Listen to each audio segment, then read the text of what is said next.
kaya matagal mag-charge ang telepono mo at laging nakasaksak. Ayaw ito malaman ng mga technician dahil gusto nilang bumili ka ng bagong baterya. Pinakamasama ay hindi mo alam na nangyayari ito sa telepono mo. Kaya't manatili hanggang sa dulo para hindi maloko. Ang unang tip ay ito.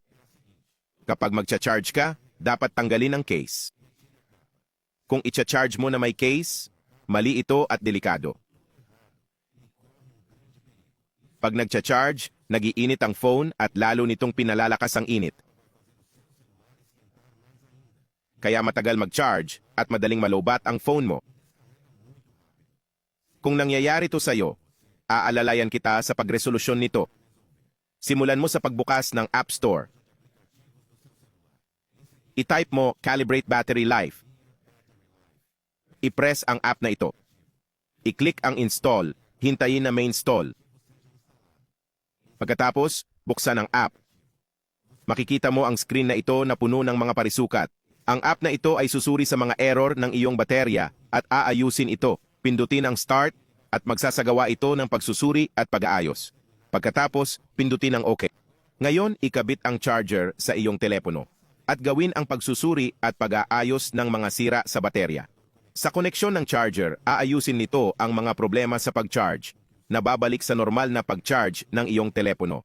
Tulad ng nakikita mo, sinasabi dito na mabuti na ngayon ang kalusugan ng baterya. Sa ganitong paraan, hindi na init ang iyong telepono at tatagal ang kanyang charge ng mas matagal.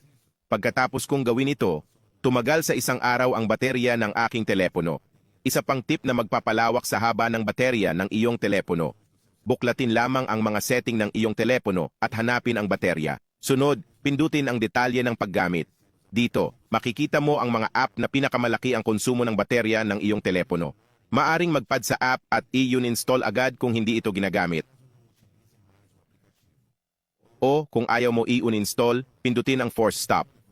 Sa ganitong paraan, hindi na magagalaw ng app ang phone habang hindi ito ginagamit. Ano ang naisip mo sa mga tip na ito? Kung nakatulong ang mga tip na ito, iwanan mo dito sa mga komento. Kung napanood mo ito, magkomento ka. Sa bahay ko na lang gagawin. Sa ganoong paraan, malalaman kung sino ang nanood ng buong video. Ang pagbati ngayon ay para kay Iracy Santos, galing sa Salvador, Bahia, Alison Santos, mula sa Panambi, Rio Grande do Sul, at Jose Paulo, mula sa Brasilandia, sa São Paulo. Maraming salamat sa pagsubaybay at pagkomento sa mga video. Kung gusto mo ng espesyal na pagbati sa susunod na video, magkomento ka kung saan ka nanonood.